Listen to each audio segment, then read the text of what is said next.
5 ans, personne ne connaissait le mot de parentalité, quasiment personne. En 5 ans, nous avons réussi au moins à le faire connaître, à le mettre dans l'agenda des DRH, des grandes entreprises, à commencer à le faire connaître aussi auprès des PME, voilà, et à faire de cet enjeu de la parentalité en entreprise, donc en synonyme de la conciliation entre vie professionnelle et vie familiale, un enjeu majeur pour le monde de l'entreprise aujourd'hui. Et puis il y a des demandes fortes des salariés, la vie de famille, l'équilibre vie privée, vie professionnelle, avoir une vie de famille épanouie, voir ses enfants. Et donc tout ça va, à mon avis, dans un sens qui fait que les questions de parentalité seront au cœur du débat dans beaucoup d'entreprises. La parentalité est un facteur déterminant dans les valeurs de l'entreprise. Je pense que les collaborateurs, s'ils se sentent bien chez nous, c'est parce qu'on est très très vigilant sur le respect de cette notion de parentalité, tout simplement. Nous pensons que les engagements que peut prendre l'entreprise en faveur de la parentalité, en faveur de l'équilibre entre la vie professionnelle et la vie familiale, sont de nature à fidéliser les collaborateurs et sont également de nature à attirer de nouveaux talents à l'intérieur de l'entreprise. Prendre soin de ses salariés, globalement, c'est plus qu'une tendance forte. Je pense que c'est une obligation aujourd'hui pour les entreprises.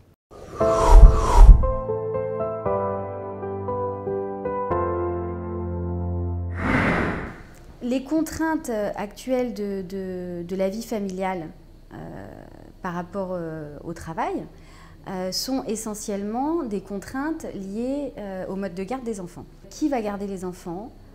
Jusqu'à quand dans la journée?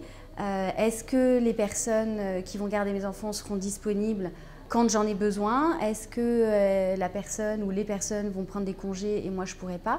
Comment est-ce qu'on peut aider les parents et notamment les femmes en charge d'enfants, qui connaissent un certain nombre de freins dans leur carrière, à minimiser, diminuer ces freins et faire en sorte que, notamment au plan professionnel, le fait que j'ai un enfant devienne un événement positif et pas une source majeure d'inquiétude sur comment je vais le faire garder. La garde des enfants de salariés concerne inévitablement l'employeur. Pour quelle raison? À mon sens, parce que lorsque vous voulez proposer une politique RH innovante, pour conserver et fidéliser vos talents, il faut inévitablement proposer un certain nombre d'actions ou de choix aux collaborateurs. Et la garde d'enfants, par l'intermédiaire notamment de crèches, est une des solutions. C'est un aspect positif en entreprise parce que effectivement, en développant ce type de politique, on devient un apporteur de solutions sur un sujet qui est un sujet qui génère beaucoup d'anxiété chez les jeunes parents et encore plus chez les jeunes femmes. Un jeune parent qui a un problème de garde n'a pas l'esprit libre. C'est une diminution de l'absentéisme qui coûte cher aux entreprises. C'est une meilleure fidélité qui là aussi coûte cher et donc une plus grande implication. C'est des capacités à attirer des talents et donc un moindre coût de recrutement. Tout ceci, bien sûr, diffère d'une entreprise à l'autre, mais ça engendre des économies. On leur propose une solution qui est adaptée pour eux. Ils sont beaucoup plus sereins, ils sont beaucoup moins inquiets. Ils ne s'interrogent pas pour savoir ce qui advient de leur enfant. Ils savent que par nature, le fait d'être dans une crèche, ils sont quand même dans un environnement suffisamment sécurisé. Donc le retour, si on peut parler comme ça, sur investissement lorsqu'on travaille dans une banque, eh ben, c'est la sérénité de nos collaborateurs.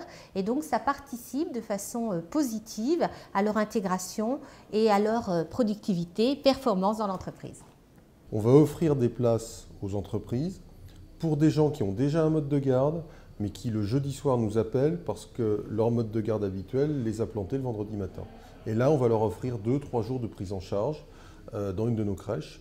Et alors là, typiquement, on va éviter une déstabilisation du salarié, de l'absence, parce qu'il faut bien s'occuper de l'enfant. Et ça, c'est quelque chose qui est assez apprécié.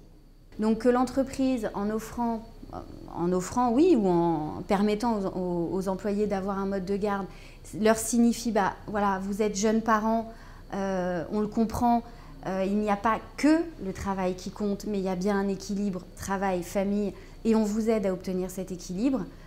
Pour le coup, c'est tout bénef. Quand on a des talents, il faut se débrouiller pour les garder, pour les valoriser, pour les développer. Le point essentiel dans la réservation de places de crèche par l'entreprise, c'est qu'elle offre à ses salariés quelque chose que ceux-ci ne peuvent pas acheter.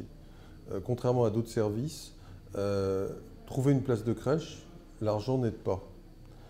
On ne peut pas acheter une place de crèche auprès d'une crèche municipale. Là, l'entreprise propose quelque chose que l'argent ne peut pas acheter et ça vaut très cher pour les salariés.